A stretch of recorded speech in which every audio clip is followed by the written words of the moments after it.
If you've been searching for ways to boost hair growth, you've likely come across rosemary oil, but how does it actually work and why is it so effective? Today, I'll walk you through 3 scientifically backed ways rosemary oil helps with hair growth and also show you the best way to use it to maximize results. Let's dive right in. Also guys, real quick, before we get started, it would mean the world to me if you hit the like button down below, and if you enjoy the content, turn the bell on to stay up to date with new weekly videos. We talk about all things hair, skin, and health, so if that's something you're into, definitely consider subscribing as well.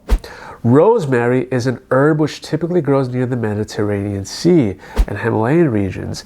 It is known for its anti-inflammatory, antioxidant, and antimicrobial properties. And although rosemary oil hasn't been studied extensively as a hair growth product, there are some studies that really stand out and are quite fascinating when applied topically to the scalp.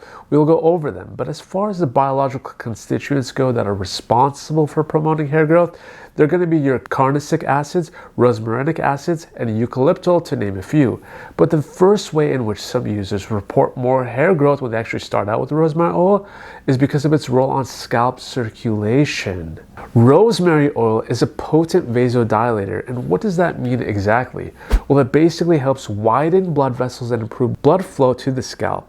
As a result of that, more blood flow means more oxygen and nutrients to the hair follicles, which is essential for producing strong, healthy hair strands. The paper that found that to be the case could be found here, called Complementary and Alternative Treatments for Alopecia, a comprehensive review on the section for rosemary oil. Rosemary also enhances microcapillary perfusion. In a randomized control trial with 100 androgenic alopecia patients, topical rosemary oil lotion applied daily was non-inferior to topical 2% minoxidil. Both groups demonstrated a significant increase in hair count at 6 months, which I thought was fascinating, guys. The term microcapillary perfusion just meant that there is an increase in blood flow that stimulates the dormant hair follicles. Dormant hair follicles, basically you can think of them as the hair follicles that are asleep. And secondly, it extended the anagen growth phase of the hair cycle.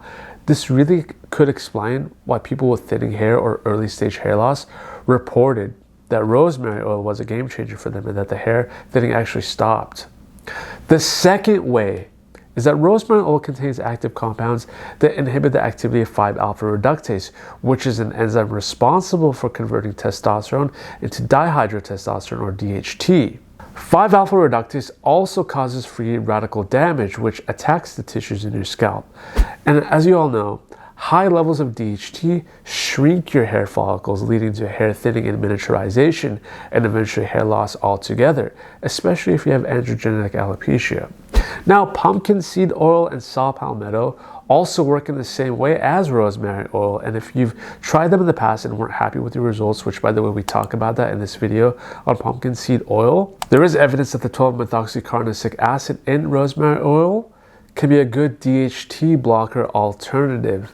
And the third way in which rosemary oil works is directly on scalp inflammation and microbial activity. And what do I mean by that? Inflammation and microbial imbalances on the scalp can lead to conditions we all want to avoid. Dandruff and folliculitis are the 2 common ones I see a lot in my comments. Unfortunately, when there's an imbalance of the microorganisms, it can stunt hair growth. So if you're struggling with hair loss and also have dandruff and folliculitis concerns, you want to address them first so that the carnosic acid and rosmarinic acids in rosemary oil do a better job. So now that we know how rosemary oil affects hair, what is the best way to actually use it? You want to mix about 5 drops of rosemary essential oil with a teaspoon of carrier oil like jojoba, but you can also use coconut oil as well. Links for those will be in the description below. After you have your mixture, massage it evenly into your scalp after your shower. Rinsing out the oil afterward is optional, but the idea is to let the oil sit on your scalp for at least 5 to 10 minutes beforehand. You want to do this 3 to 4 times a week, and consistency is key when it comes to seeing noticeable results. And one more thing, before I forget, don't place the rosemary essential oil directly on your scalp. This is going to just lead to excess irritation for some folks. But if you're like me, guys, and want the convenience, You can also just get a pre-made formulation containing rosemary oil. The two I currently like are the one by Divi, which also includes copper peptides and caffeine, which are also proven to help hair growth, and the one by Botanic Heart. It's non-sticky and non-greasy. If you found this video helpful, give it a thumbs up and hit that subscribe button for more tips on hair care. Let me know in the comments if you've tried rosemary oil. What was your results like? Thanks for watching, and I'll see you guys on the next one.